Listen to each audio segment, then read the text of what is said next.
You're listening to Tehachapod with Key Budge, Corey Costello, and Greg Garrett. Tehachapod time again. Key Budge, Greg Garrett, Corey Costello. Guys, how are you? Doing good, Key. Yeah, I'm doing well. I'm excited to discover Tehachapi today. We are going to discover Tehachapi. Nice little lead into that. Discover more of Tehachapi. That's right. That's right. Because today we have a special guest. We've got a new business that is a part of our community, and this is highlighting other businesses within our community. And we have Chris Scotti from Discover Tehachapi. Chris, welcome to Tehachapod. Hi, guys. How y'all doing today? Doing really good. It's nice to have you in. And before we started talking here and recording, Chris actually brought his Discover Tehachapi bus in so we could actually go physically stand on it, walk in, and take a look at it. So when we talk about it, we're gonna give you a little firsthand knowledge of how clean and nice this machine is. And you've been on it too. You've taken the tour. No, I wasn't able to. You met them there that day. I wasn't able We to. had a scheduling conflict. Yeah. Gotcha. Unfortunately. Okay. Yeah, but that was the special media day. But Chris, let's talk about the business. You and your wife Claire have created Discover Tehachapi, and tell us a little bit about it because people are going, okay, I think I've heard of it, but I'm not sure. This is new. You guys are just getting started, so let's talk about the business. Yeah, so we're on our fourth weekend, rounding out a month here of operations. It took about 6-7 months to get through all the permitting and all that good stuff, and we're finally ready to take people on tours.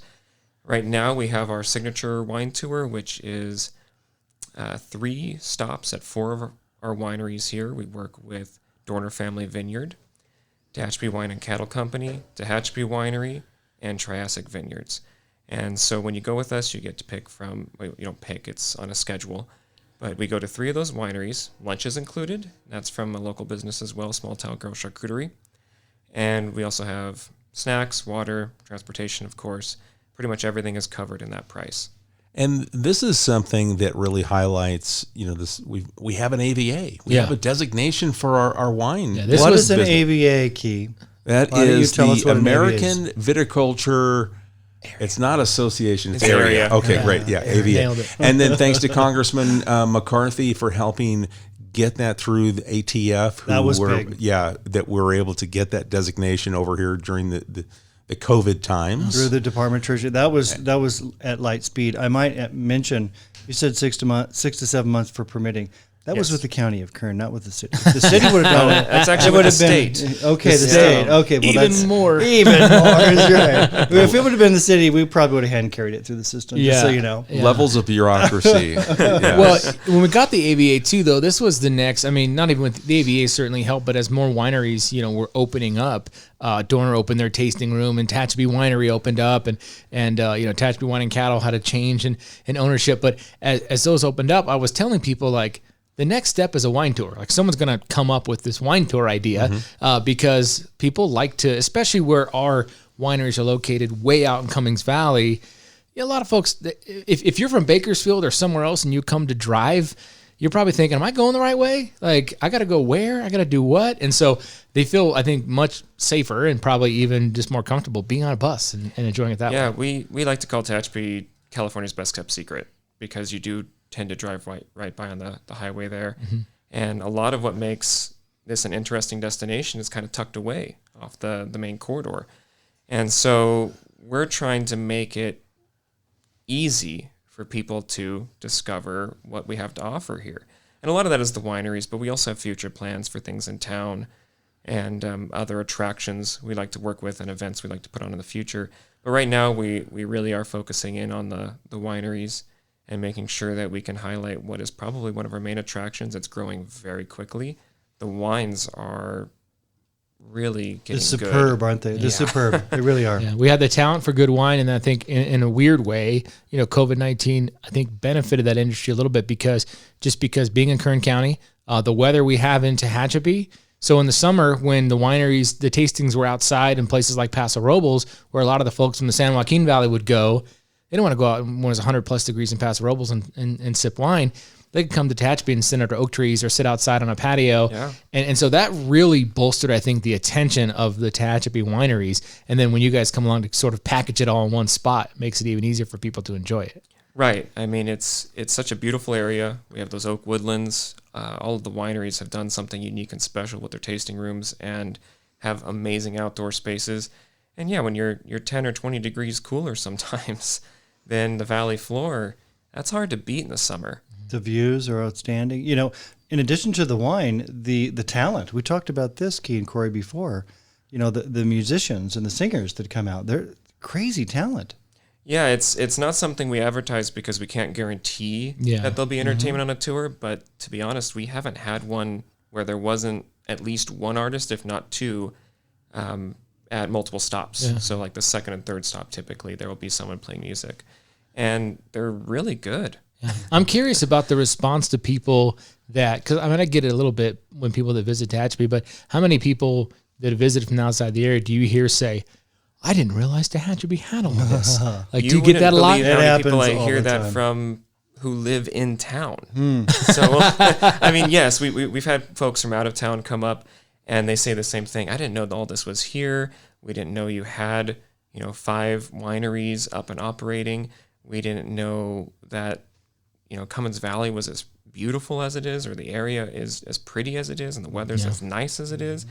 But also, we have had folks who live in the area who because we'll recommend things to folks as we do the tours, right? Yeah. We encourage people to ask, hey, what would you like to do for dinner after your tour? Are you up here for the weekend, or are you up here regularly and you're just looking for something to do with your family or friends coming up to visit you? And a lot of folks will be like, I didn't know we had all this to do up here. Oh, we have beautiful downtown, great restaurants. Yeah.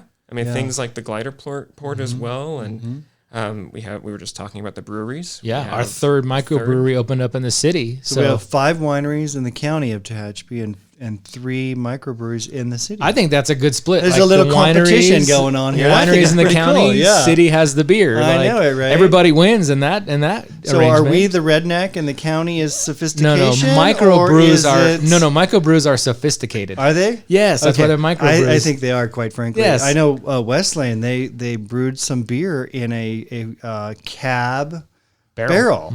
And he's tapping it this weekend, so I'm looking forward to There's nothing better than barrel beer, like wood barrel beer.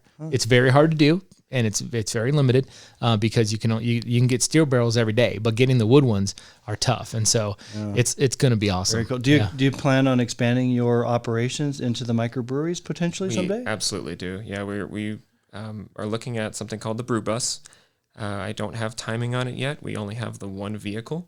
So we have to kind of arrange things and work out how that scheduling will work. But it is one of our expansion plans now. I remember the day I met Chris and Claire Scotty at the Visitor Center. Yes. I was volunteering at the Visitor Center, and they came in, and Cheryl Graham-Wilson introduced us, and this and that, and Chris and Claire, they've got big plans. They're happy to be here. And now we're here today recording a podcast about Discover Tehachapi and a wine tour business. That's awesome. Congratulations. Thank you so much. And I do have to give out a little shout out to Cheryl because she has been one of our biggest supporters and has been so much help in contacting the right people and finding even just facts we need for the little spiels we give during the tour, and making sure that we're accurate about the history. You got hooked up with the right person, that's for sure. Yeah, she's been a huge help. So where did this all come from? What was, from the idea? Were you guys drinking a glass of wine and decided, hey, this is something that there's a business here? So we moved up here 4 years ago, but we've been coming up here for about 15 years. I have family in the area. And one of the very first things we did was try tasting at the time it was Sousa and Triassic. And we thought to ourselves, oh, this is interesting. We didn't think there'd be vines up here for starters. It's a hard area to grow sometimes, depending on the variety of grape, right? And we've always been kind of, trying to think of the right way to phrase this, wine fans, I'll say. We both, our first date was wine tasting up in the Willamette Valley and Kings Valley area in Oregon. And we were really interested in what was going on up here. And eventually we just, as coming up here more and more, we fell in love with the area. And at the same time, we noticed the growth of the wine industry here. And this was actually just before COVID hit. We were looking at the trajectory of our wine industry, and we said, they really need wine tours up here. And Claire and I have a background in travel journalism. I used to work as a photographer. She used to be the writer and editor. And we kind of partner up on doing pieces and reviews and things. And so we had seen one side of the industry, and we thought, hey, you know what? I think we could do this. And I think there's no better place to do it than here. I mean, it was partially getting in on the ground floor, partially because we're just in love with Tehachapi. This is such a fantastic place. And people often hear me maybe even rattle on about that on the tours. But if you love something, you're going to brag on it. Right, exactly. And that comes across. Mm-hmm. Yeah, and so it was just kind of a natural progression. Of course, with the pandemic, we hit the brakes a little bit, and we waited. And then it kind of felt about the right time to start working on all the paperwork. We knew it would take a long time to open. And so we'd hoped to time it right, that we'd start operating just as things were calming down. And it seems to have worked out. Fingers crossed. I know folks can't actually see me, but it seems to have worked out pretty well. And we're really excited to keep it going and show people this wonderful place. Well, Chris, when you and Claire, you think about this, you've got the idea. At some point, you've got to go talk to the wineries and to see what their response is like. I'm sure they were kind of giddy about someone wanting to do this, but what was the response like? They were excited about somebody doing it, but I will admit they were skeptical at first. Cautious, let's say. Yes. Okay. Yeah. Now, we have a really great working relationship with all of them now, and I cannot ask for better partners in this industry. But it did take a little while to kind of convince folks that we were the right ones to do this and that they could trust us, we could work out deals, and that,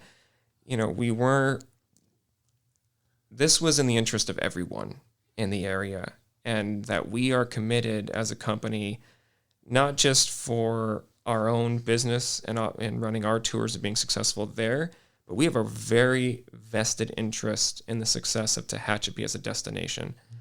And we've been working with the Tourism Commission. We've been working with the Wine Growers Commission and some of these other folks who are trying to promote Tehachapi as a destination, donating time, donating, energy, whatever it takes to try to show, Southern California and California as a whole, like, hey, this is a great weekend destination. And then just reaching outside, even that range, and saying, come on out. I mean, this is such a nice place to stay, and you could really fill out a good 3-day weekend. So Chris is saying what I've been saying, what we've been saying for years. So it's great that, and it's true. Everything you said is true. We're on the same page. Let's talk a little bit about your day. So if you were to sign up or reserve a spot, where's the pickup? Where do you go? Can you kind of walk us through what a Discover Tehachapi Wine Tour day would be like? So we have several pickup locations, all the local hotels, the downtown public lot. We will pick up at the glider port as well, at Skylark North. Okay, the RV park. The RV park there. We just recently got together with them to manage that. We also have pickup in Bear Valley Springs at the Community Service District office there. And let's see. Oh, and Heart Flat Hacienda down the road. So if you stay, now, of course, most of these places you'd have to be a guest for us to pick you up there. If you're in town, the public lot is kind of our pickup du jour. So that is where, depending on the reservations and where pickup points are, that's kind of our default. We leave from there at 11:40. We do check in about 11:20. We get everybody checked in, see if anybody needs any snacks and water. We kind of go over all the good safety stuff that we have to do. And then we head out to our first winery. We get there at noon. And that would be one of 3 of the 4. So again, Dorner Family Vineyard, Tehachapi Wine and Cattle Company, Tehachapi Winery, and Triassic Vineyards. And we have about an hour and 15 minutes at each winery. As you get off the bus, I hand you a little poker chip with our logo on it, and that's how you get your wine tasting. You turn that into the staff there. Okay. And then I right now, generally come around a few times. I know I say we're working on it and hiring other guides. I come around a few times. We check in on everyone, make sure that, if you are kind of leaning towards a sweet wine or red wine, a lot of the wineries will kind of make adjustments to your tasting, and we can help recommend what to look for there. And we'll go through 3 wineries. We almost forgot lunch. So we have lunch at the first winery. It's a lovely box lunch from Small Town Girl Charcuterie. And it's either a charcuterie board or sandwich, chips, and fruit. It's fairly light, but most people say it's plenty filling. And it's just a kind of a good way to start your tour because it can be a lot of wine. Yeah. 3 stops. Well, you want to eat before you drink, right? Yeah. I mean, honestly, it's a tasting, but let's be safe about everything, right? Right, Yeah. exactly. I mean, even though we're driving for you, you know, you want to have a good time. Yeah. You don't want to end up being sick or not feeling well because you've had a little too much. And the lunch definitely helps with that, as do all the snacks and water we liberally give out. And so we'll go to the 3 wineries. In between each stop, we like to give a little bit about either the history of the town, the history of the AVA, or oftentimes the history of the winery itself, how the owners got into the wine business, kind of what their story and background is, or say, for example, the story of the very first grapes, commercial grapes, planted there at what's now Tehachapi Wine and Cattle Company, but what was Sousa Family Vineyards. That original 3 acres has got such an interesting story, that Primitivo, and it's, of course, still being made into wine now. Yeah. There's a lot of great stories and a lot of great personalities in the industries out here. And in fact, that's one of the best things about Tehachapi is it's all mom and pop shops. So we like to tell their story as we go through the tour. Once we've had our 3 stops, we basically drop off in reverse order of what we picked up. So everybody has about the same amount of time on the bus. And again, that just depends on whether we have, you know, 1 group of 4 or 3 groups of, you know, 5, 6, you know, however many people we have on the bus. Every tour is going to be different, isn't it? Right. Yeah. It's a little different each time because it's a group tour. So it's not private. The cool thing that you pointed out to us when we were taking a look at the bus, and this obviously if you're out on a tour and you have a bottle you like and you purchase said bottle, you have temperature controlled storage for bottle purpose that is basically guaranteed not only keeping temperature appropriate, but safe in transit. Talk about that a little bit. Yeah, so this goes back to a bad experience in my history, right? I went on a wine tour. I had a very expensive bottle of Old Vine Zin that was thrown into a trunk, and at the time, that was a special thing for me to buy, and it just got roasted in the heat. This was down in Temecula, which is lovely wine country as well, but it can be 110 down there during the summer. And unfortunately, that bottle got so hot that the cork popped and the wine was ruined. And so that was one of the very first things when Claire, my wife, and I were talking about, you know, little details we need to make sure we have. And I said, we need to make sure we have either a wine fridge or something to stabilize that. And so we went out and we purchased these livery, I'm not sure if I'm pronouncing that correctly, boxes. And they hold 6 wine bottles in isolation. They have a cooler kind of in the middle, like a cooling core, and they don't require any power from the bus itself, so we don't have to leave the bus running to keep your wine cool. And so as long as you're with us, I can't guarantee once your wine bottle's made into your car, but as long as you're with us, your wine's in good hands. Yeah, it's awesome. And they're stackable. They fit in the back of the bus, so they don't shift around. And it's a pretty awesome touch that, if you're investing in wine, you know, you're going to want to make sure it makes it back to your car and then eventually your home. And the bus itself, 14 passenger, very easy to board, comfortable, lots of leg room. I was impressed with that nice, comfortable seating. You know, so as you're traveling and going between each of the destinations, you're going to do it in comfort. Yeah, we invested in leather seats that were comfy. We wanted to make sure that everybody had plenty of room there and that, you know, you weren't cursing your back by the end of the trip. We also invested in retractable seatbelts, which seems like a little detail, but the kind that are more like airlines, those can get in the aisles. People can get hung up on their leg. It's not great. And the other really thing I like about that bus is the big windows, almost floor to ceiling windows, because again, Tehachapi is such a beautiful place, and you can really just sit there and soak it in as you drive by. And then you've got a little audio system, so as you're driving, you can actually talk about things as they're passing. Yeah. Then that's kind of that when I was talking about when we talk about tell the story of the AVA and the people. We do that between stops, and so you're getting a little entertainment on the sometimes long drives between. Do you tell jokes? I try. I do warn people that they can get corny. So it's a cool setup too, because as you're pointing out, I mean, just in terms of looking at this as far as benefiting the entire region. So as we mentioned, you know, the wineries, they're located, you know, outside of the city limits. They're out in Cummings Valley for the most, you know, that's where they're at. But you pointed out, you have a lot of people coming to stay for the weekend. they're staying at hotels in the city. There's a benefit to city restaurants because after the wine tour is over, they want to go to dinner somewhere, and you're dropping them off back at the public parking lot, which, we built that park and ride as in a partnership with Kern Cog and also Kern Regional Transit. A bunch of other folks use it, but then have it as a kickoff point for a tour of the area is awesome as well. So they're a lot of them getting dropped off downtown. So there's a little bit of a benefit for everybody in this economically. Yeah, there's a saying we like to use when we talk about partnerships in the area, and that's when the tide rises, all the boats in the harbor rise together.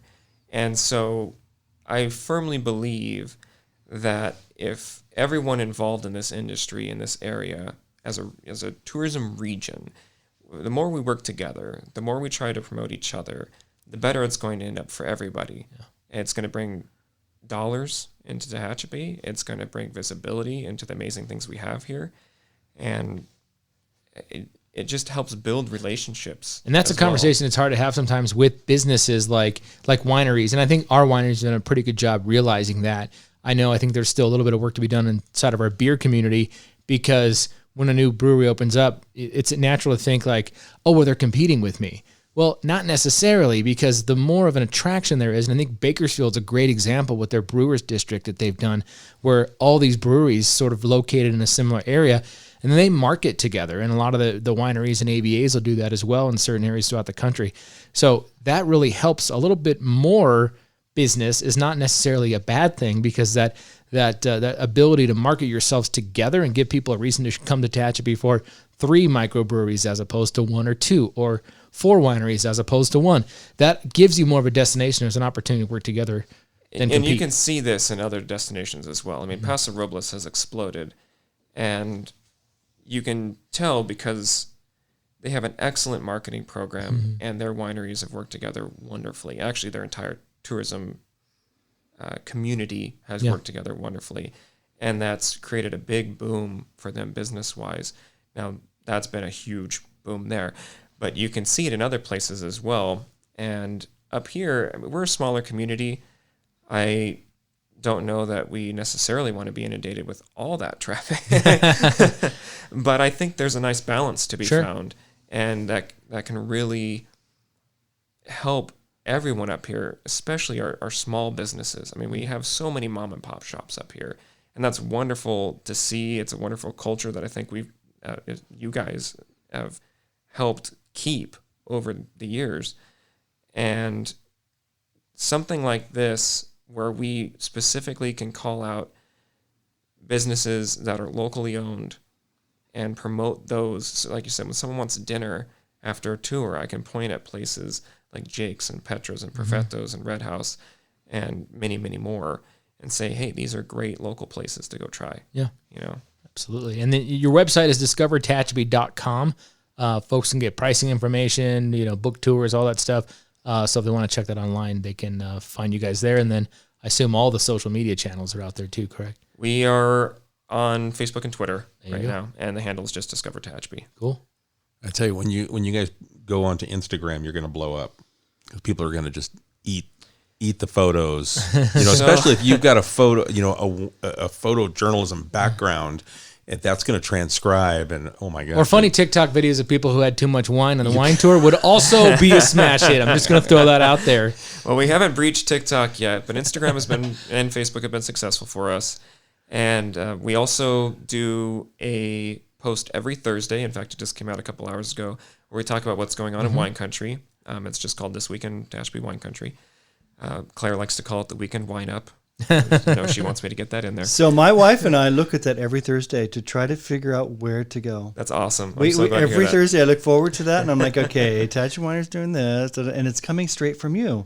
It's this collection, so you don't have to go to the individual winery's social media or website. You can just Thursday afternoon look for your post. Well, and it's one of those things where, we of course would love it if you guys visit the winery websites and things too. We try to pack as much as we can in that post. Yeah. But sometimes if it's all in one place, people are more likely to go out and do something because it's easier for them to find what the options are. And hopefully we can expand that. We're planning on doing the weekend wine up on Thursdays, but we're hoping to do something similar for in-town events and then just general area events as well in the future. We just have to find a little bandwidth for that.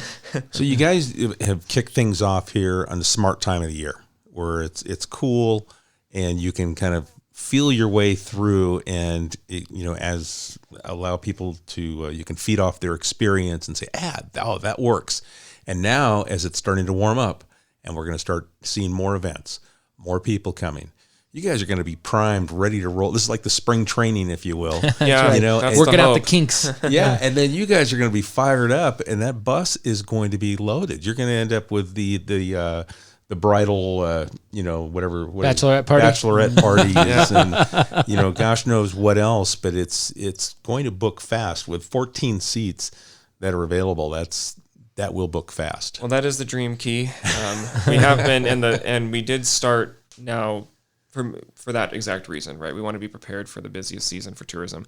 We actually had what we call review crew tours back in December and January, where we invited certain folks that we knew up, and basically they went on a tour. We took them to dinner, and then they ripped the tour apart for us. So they Wow. yeah. Very smart. Yeah, and that helped us work out a lot of kinks. We were joking about this a little earlier when we're talking in the bus, but one of the comments we've received on is that the reviews the tours are very detail oriented, and that we think of a lot of little things. And I'd like to keep that going and make sure that we can be as top notch as possible, so that when you do take a tour with us, all those little things are taken care of. So you've been fine tuning it. That's really smart. Thank you. It takes a lot too, though, to do. I mean, and obviously you'll have some experience in that being travel journalist, but to say, okay, I'm going to put myself out there. I'm going to do this tour, and I want you to kill me at the end. So tell me what I've done wrong. Thank goodness they were your friends. Yeah, and be able, and then to respect them enough to say, okay, like not to take it personal, and just say, okay, I got to work on this. You're right, and then so that's how really any business grows and gets better by trying to correct those issues. We have a joke about this. I actually have my bachelor's degrees in studio art, which I say the only thing that degree was good for is that I went through a lot of critiques and just getting roasted on work and getting used to that. So that's been what that degree was good for. Yeah. I mean, that's what makes you better, though. And I mean, for us, we listen to the critiques of people that have listened to the show, and our show has evolved now that we're in our third season, and it's just a little over 2 years of doing this. Critiques. Yeah, I know you don't. Key, you and I, Key, have been spot on. This guy to my left. Never been critiqued. We just pull him along. Yeah, we just pull him along. And knees hurt from carrying you around. Yeah, but we do listen to the feedback, and there's we make a little self-adjustment. Not just this podcast, but everything we do at the city. And you're your own worst critic too on anything. And I'm sure you guys are the same way with the wine tour. It's like you and maybe folks don't notice it, but you notice it, right? Maybe the folks listening didn't notice, but in some of our older equipment, Keith and I would notice something, a buzz or a hum, and we're like, it drives me nuts. And so we go and fix it. We're in the customer service business. You have wine tours. Yeah. I'm public safety and clean water and treating wastewater. It's a customer service driven. Yeah. Everything that we do universally. Yeah, and for a business like yours to be successful, word of mouth is going to be the huge thing. So their personal experience that someone has that they can now tell their friend, or the next time I have family that come in, and my family had a great experience on this tour experience, we're going to do it again. And it'll be something that gets repeated. So not having the tunnel vision and sitting on the round table and taking those critiques, making adjustments, going, oh, okay, I didn't think about that. Those are the things that make you good. When we started restoring the Depot Key 15 years ago, that was my mandate. I didn't want somebody to come to the museum and feel like, don't come back, right? I wanted every one of them to repeat to their friends and family, you must go and have them come back. You have to return and return. And the word of mouth is the most important part. Yeah. And we achieved that goal with the Depot. And tours absolutely live and die by word of mouth and reviews. Yeah. And luckily, maybe not so much luck, but a lot of hard work, I'd like to think, at least. We've had nothing but good reviews so far. Awesome. And I'd like to keep striving to keep that way, because you can't fall back on your laurels just because you've had a few good reviews. You have to keep working towards making it better and better and better, so that when people come and have an experience with us, whether it's the Signature Wine Tour or some other tour in the future, we can deliver a truly excellent experience for them that they want to recommend to friends and family. I mean, that's the goal for us, is to make an experience that you want to go home and just shout to the world, hey, you have to try this. Yeah. So I think we have another home run in Tehachapi. Yes, we do. And more importantly, when folks, like, if you have visitors that come to town, like I, having grown up in Tehachapi, when this happens, people come to visit you. Like back then when there wasn't a lot going on, you had to entertain these folks all weekend long. Now you're able to say, you know what? You should go take this Discovery Wine Tour. Get out of my hair for a while. Or you take it with them, and then you don't have to do the entertaining. It's all covered. And you might learn something yourself. Yeah, and you don't have to drive from winery to winery, and and have a designated driver everybody can enjoy. And so one of my favorite reviews that we've received was someone who's lived in town for a good while, probably a decade or so. And they said, I've lived here for a long time, and I learned more in 1 hour with Discover Tehachapi in the beginning of the tour than I have here in 10 years. You should tell them to start listening to Tehachapi. I tell a lot of that people should to be start part listening to of your. yeah. And I will tell you that Chris is one of our listeners as well. So, Okay. it's when he is out on the road, he's able to digest an episode when he's not talking about Tehachapi. Now, I don't do it on the tours, but I do drive a lot for other reasons. And Well, if you your end up, podcast keeps me if entertained. one day you're out there and you're a little hoarse, you could just go ahead and play one of the podcasts out there as you're touring around, and we'll be your backup for you for that day. Goodness. Well, Chris, anything else that maybe we didn't touch on that you think that would be important for people to listen to take on this experience of Discover Tehachapi? Not in particular. I mean, again, discovertehachapi.com is the place to go. You can book there. You can also call us and at 661-235-5334 and book there as well. But the website's the easiest way to do it. And then on social media, how do they find you on social media? Just Discover Tehachapi on both Facebook and Instagram. Excellent. Okay, good. Well, guys, anything else? No, I'm excited for this opportunity to see where it goes and how it expands and adds to other events and things when the season really picks up in the warmer months. I'm really encouraged by all this. So Thank you for the investment. I think that the key words are Discover Tehachapi, great name, and then experience. And I believe it, but when you say it, I believe that you feel the passion about it, that people are going to come away with an experience. So that's one of my takeaways just from this conversation is that you and Claire have a passion for what you're doing. Absolutely. I mean, we could take you around and I could be just a bus driver, but we call ourselves tour guides for a reason. Yeah. And we want to guide you through the whole process and deliver, like you said, an experience so that at the end of the day, you feel like you've learned something, you've enjoyed yourself, and hopefully you've discovered a couple new wines you like. I love that. Awesome. I do too. All right. What's the go-to wine? What have you seen? For me? Okay, let me one for you. Well, don't pick out a particular winery. No, because just the type of wine. The type of wine. The type of wine. Okay. Okay. That's a toughie. I'm a big Tempranillo fan, but I also like Primitivo a lot. Okay.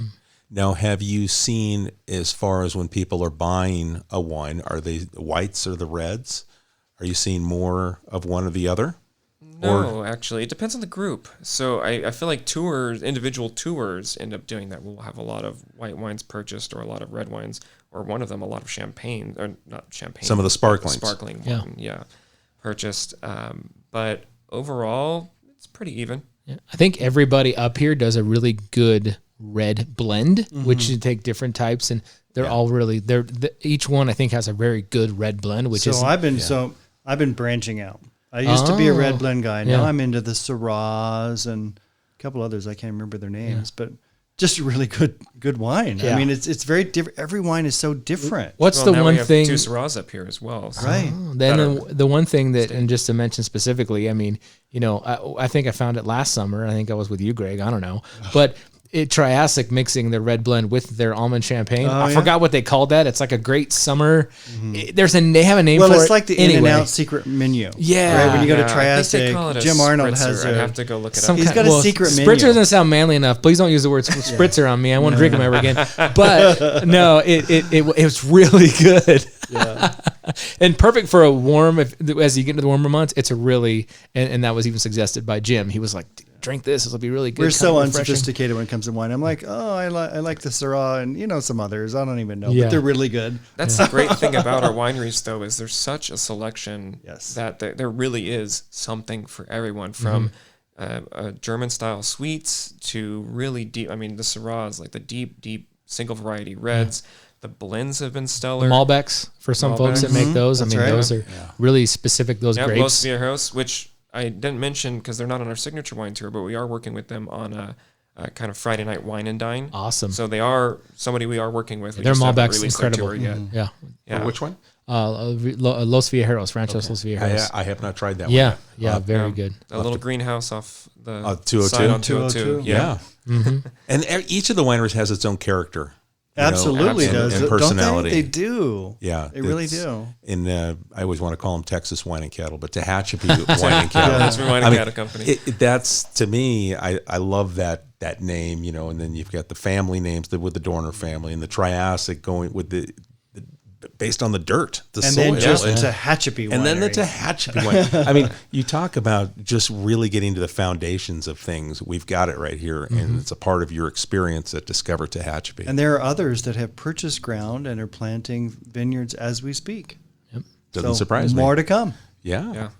And then just so you guys may not know this, but coming up on one of our future episodes, Bob Souza, Mr. Wine. The godfather of Tehachapi the wine. godfather of Tehachapi wines, is I can't coming wait. in. I can't wait. And we're going to talk about Tehachapi wines, where it all came from, what it was for him and Patty. Yeah, you hear the names Bob and Patty Souza a lot on the tour. Yeah, and I like to point this out because our friend who works with us, Jay, went to UC Davis, but it was UC Davis who said, that'll never work in those soils. And Bob was like, okay, watch. You know, so a bunch of real smart people from UC Davis Isn't said, that'll UC never Davis work. an ag school? Exactly. Oh, my goodness. And they right? said, that won't work. Well, And they were he was worried like, about our frost specifically, but right. we're timed kind of just so Yep, that it yep. works out still. Yeah. awesome. So anyway, that always it's my favorite part. Of I the can't story. wait to talk to Bob. Bob Souza is going to be a great interview. Yeah. Not that this wasn't, but Bob is legendary. I agree, though. I'd love to be a fly on the wall Right. for that. Well, the nice thing is it expands this conversation. Sure does. And he's already in the book, so he's going to be one of the next couple of episodes. So that's something to look forward to. So we're going to take and talk to. We'll even talk to him about the Tehachapi experience through Discover Tehachapi and what that meant and where he's at now. You know, when he started the business many these moons other- ago, all and these how it's other- evolved. All these other wineries and the people should be sending Bob and Patty Souza gift cards in the mail. Like, thank you. Yeah. You know, they started it all. Yeah. Well, you never know. I'm sure that they are welcome anytime they walk into one of the local wineries. They probably don't pay for their wine. Yeah, they get. I'm going to start hanging with Bob. Yeah, they are. I They always are. pay double somehow. I don't know how that works. Well, Chris, just thank you so much for taking the time to come in. I know we juggled schedules a couple times, and you were just really accommodating to get you in here because this is something that we wanted to talk about, and we wish you much success. And like you said, as the tide rises, everyone rises with it. Something to that effect, and that's what we want to wish you: is high tides and much success as you and Claire in this business, you know, rise with the success of our wineries. Well, thank you so much, guys. It's been a real pleasure coming out and talking to y'all. Yeah, thank you for your investment. Again, discover Tehachapi.com or Discover Tehachapi on Instagram and Facebook, and you can get what was the name of the Thursday posting for the weekends? What's coming? The Weekend Wine Up. The Weekend Wine Up is out. Check it on Thursday afternoons. And guys, anything in closing? I think this has been a think we great did it. interview. Thank you. Great show. Thank you. Yeah. We remind you that if you've got a show idea, a show topic that you'd like us to talk about, send it to media@Tehachapi City Hall. We're happy to explore it, see if we can find an expert, someone like Chris, to come in and talk about it. So you're not hearing it third party through us.